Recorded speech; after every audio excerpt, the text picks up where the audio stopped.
Notre frère Jean-Marc Botouli, maître des cérémonies et organisateur des mariages, marketeur, concepteur et tout ce que vous avez entendu dans la rubrique entrepreneuriat. Mais pour cette fois-ci, nous parlons de Jésus. Encore une fois, shalom et bienvenue, Monsieur Jean-Marc Botouli. Je suis content d'être là encore pour cette rubrique. Encore une fois, c'est un réel plaisir pour moi aussi. Je crois aussi pour tous ceux qui sont en train de nous suivre en ces instants. Alors, dans vos casquettes que je disais tout à l'heure, déjà, vous êtes aussi prédicateur. Donc, vous êtes serviteur de Dieu, homme de Dieu, comme on le dit souvent. Mais vous avez quand même une histoire avec Jésus. Alors, aujourd'hui, nous aimerions découvrir où est-ce que, d'où vous venez avec Jésus, où il t'a pris et nous en sommes où aujourd'hui. Quand on a Jésus, certainement, on a une histoire. Oui. Je suis né, personnellement, mon histoire est un peu particulière, ou un peu particulière, je dirais. Ok. Parce que je suis né d'une famille chrétienne, Ok. dans laquelle papa est serviteur de Dieu, évangéliste. Maman est servante de Dieu, diaconesse. Waouh. Voilà, Bravo. donc, j'ai grandi à l'Écodim, Oui. comme tout enfant d'une famille chrétienne. Et de le bas âge, j'ai appris à connaître Dieu. Oui. Déjà à l'Écodim, par mes encadreurs. Oui. Et que je citerai même Papa Gaëtan et Maman Lucette, qui m'ont appris à l'Écodim les chemins de Jésus. Et après, à l'école, j'ai intégré un ministère d'évangélisation, Oui. la chambre de prière. Ok. Je cite même le berger Achilles, qui m'a encore encadré Amen. dans l'œuvre de Dieu. Et par là, j'étais devenu berger des gens quatrième des humanités, sans même être baptisé. Hein, Oui. sans même être baptisé, parce que j'avais déjà l'onction des dieux sur moi. Amen. Voilà, j'étais déjà enfant des dieux, parce que j'ai reçu Jésus lorsque j'ai fini l'Écodim. Parce que chez nous, lorsqu'on finissait l'Écodim, pour aller à la jeunesse, il faut être baptisé. Oui. Et déjà, quand j'ai fini l'Écodim, j'ai pris la conscience, en fait. Le petit problème, c'est quand on est dans une famille chrétienne, on ne sait pas quand est-ce qu'on a reçu Jésus. Ouais. Mais cette conscience-là, de vouloir servir Dieu... Ouais, c'est justement la question que j'allais vous poser, parce que plusieurs sont nés d'une famille chrétienne, baptisés, ont été à l'Écodim, et beaucoup même servent Dieu. Mais ils n'ont pas encore vraiment rencontré Jésus personnellement. Ici, la rencontre avec Jésus personnel, en fait, nous parlons justement du fait que les mondes nous quittent et que tout ce qui compte pour nous, c'est Jésus. Tout ce qui compte pour nous, c'est la marche vers la perfection. Alors, nous aimerions un peu savoir comment est-ce que ça s'est passé pour vous. Vous étiez dans quelle poule? Parce que même Jésus lui-même dit que pendant ces derniers jours, je leur dirai, c'est vrai, ils me diront, nous avons prophétisé en ton nom, nous avons chassé les démons, nous avons fait des miracles, mais je leur dirai que je ne vous ai point connu. Et il va leur demander d'aller se repentir. Alors, quelle est votre poule? Vous vous retrouviez où justement pendant ces temps où vous évoluez déjà l'Écodim et tout? Je dirais la conscience, en fait. Vous voyez? Parce que je répète ce que je viens de dire. Lorsqu'on est d'une famille chrétienne et que l'on grandit déjà à l'Écodim, peut-être on ne se souvient pas de quelle date j'ai reçu Jésus. Mais tout ce que je peux savoir, tout ce que je sais, c'est que j'ai pris conscience de servir Dieu. Ouais. Et lorsque je commençais à prier, on avait déménagé, d'où j'ai quitté la maison de parents pour venir chez ma soeur. Et là, il y a une église de Dieu, que je citerai même le nom, Centre évangélique Temple la Grâce. Oui.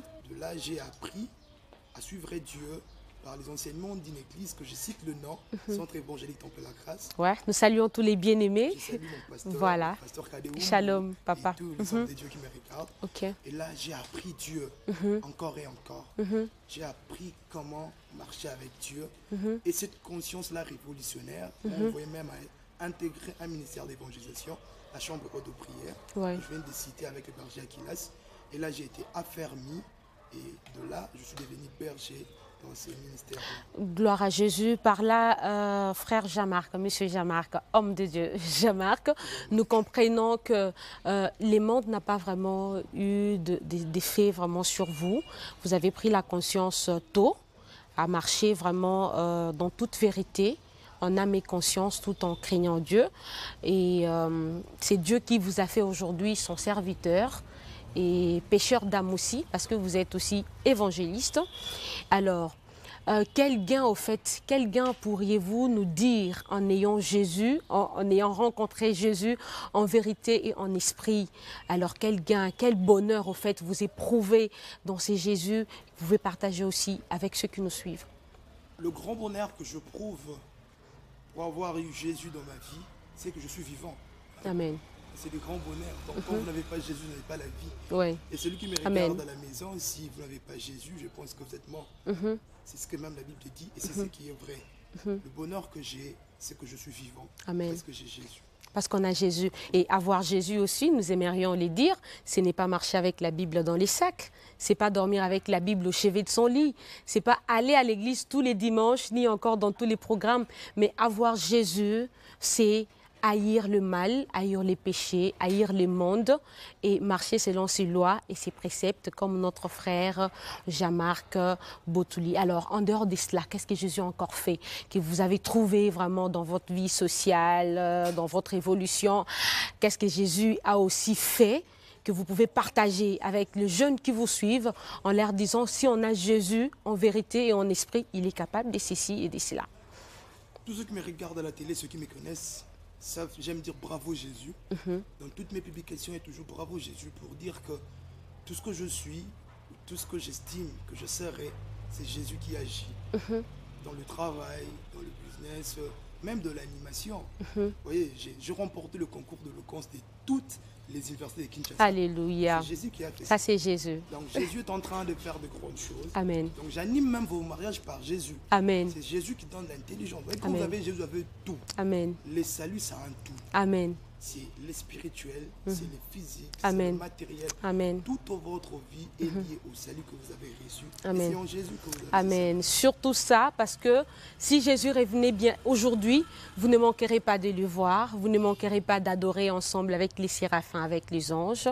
Alors, vous êtes nombreux, bien-aimés dans les Seigneurs, fidèles téléspectateurs. Vous avez entendu les frères Jean-Marc. Il y a un grand bonheur en Jésus. Rencontrer Jésus, avoir Jésus, c'est tout ce qu'il y a de mieux. Et surtout, nous avons la vie éternelle. Nous avons les saluts en Jésus-Christ. Alors, Monsieur Jean-Marc, homme de Dieu, Jean-Marc Botouli, pourriez-vous faire ensemble avec tous ceux qui nous suivent, qui aimeraient prendre conscience aujourd'hui comme vous? Ils sont jeunes, ils sont papas, elles sont mamans, mais ils se sont dit, pourquoi ne pas prendre aussi conscience aujourd'hui et recevoir Jésus en vérité, en esprit, abandonner les mondes, haïr le mal et suivre Jésus. Alors, vous pouvez les aider avec une courte prière d'appel. Avant que je fasse la prière, j'aimerais dire à la personne qui me regarde que ce que vous menez comme vie sans Jésus, en réalité, ce n'est pas une vie. Mais regardons, il y a un sacrifice qui a été fait pour que vous au moins soyons sauvés. Et ça, c'est la plus grande facilité. Amen. Comme venez de le dire ici, Papa Paul David, que Dieu nous a facilité la tâche par les sacrifices de Jésus. Amen. C'est un sacrifice qui crie jusqu'aujourd'hui pour que vous soyez sauvés et pour que vous soyez bien. Amen. Et je pense que dans ces 3 phrases, vous au moins pouvons prier en ce moment parce que je sais que vous voulez vivre. Si vous ne marchez pas pour qu'on vous tue, vous avez peur de bandits, c'est parce que vous aimez la vie. Mais la meilleure façon d'aimer la vie, c'est accepter Jésus dans sa vie. Alors faisons cette prière ensemble avec moi. Je ne prie pas pour que les ciels s'ouvrent, que vous entendiez une voix qui vous dit « Vous allez aujourd'hui être avec moi dans le royaume ». Mais j'ai prié pour que votre corps s'ouvre et qu'un Dieu vous dise au-dedans que je suis là maintenant pour vous et que vous aussi soyez là pour moi. Prions ensemble. Éternel Dieu Tout-Puissant, j'ai entendu ta parole aujourd'hui et je prends une décision. Je sais que je suis pécheur et je sais que toi tu es saint. Mais dans ton grand amour, tu as voulu que ta sainteté s'ouvre pour des pécheurs en laissant ton propre fils, l'unique fils que tu avais à la croix, pour que moi je sois sauvé. Je reconnais dans mon cœur que je mal fait, je me suis mal conduit, que j'ai péché, que je ne t'ai point connu. Mais aujourd'hui, au travers de cette prière, j'aimerais te donner ma vie, mon âme, mon esprit. Viens dans ma vie et fais de ma vie ta demeure. Sauve ma vie efface mon nom de la liste de ceux qui doivent aller au diable et inscris mon nom de la liste de ceux qui doivent vivre. Et je veux aujourd'hui que tu sois mon Seigneur et mon Sauveur, que tu me conduises et que ma vie t'appartienne. Au nom de Jésus que j'ai ainsi prié. Amen. Amen, amen. Félicitations, congratulations à vous tous qui venez de prendre, en tout cas, d'opérer le meilleur choix du monde, celui d'accepter de suivre Jésus en vérité, en esprit. Ses bras sont ouverts, il vous a reçu. Aujourd'hui et éternellement, n'ayez plus peur de rien, car il est écrit, Dieu a tant aimé le monde qu'il a donné son Fils unique, afin que quiconque croise en lui ne périsse point, mais qu'il ait la vie éternelle. Vous n'allez plus périr. Tous vos problèmes, déposez-les aux pieds de Jésus et vous trouverez des solutions. Merci beaucoup, Monsieur Jean-Marc Botouli. Je crois bien que vous êtes sur cette marche, comme l'apôtre Paul dit. Je cours parce que c'est un combat de la foi. Je me traiterai durement pour ne pas être reproché après avoir prêché les autres. Je crois bien que vous continuerez à évangéliser jusqu'au retour de Jésus. Je crois que vous serez irréprochable. Et ça, c'est le travail du Saint-Esprit. Merci beaucoup pour ces grands plaisirs que vous nous avez fait d'être sur notre plateau dès quand je rencontrais Jésus. Au plaisir de nous rencontrer encore. Il ne me reste plus qu'à vous souhaiter bon vent dans votre ministère, dans vos travaux d'entrepreneuriat et tout, et que le Seigneur vous bénisse. Amen. Et j'aimerais dire ici, je vous remercie aussi, personnellement, et voilà, Madame Joël aussi, toute l'équipe. Je pense que ça ne sera pas la dernière fois. Oui. J'aimerais venir. En tout cas, que Dieu vous fasse du bien. Merci beaucoup. Merci à toute l'équipe de la réalisation, toute la grande équipe des matins. Merci à vous, bien-aimés.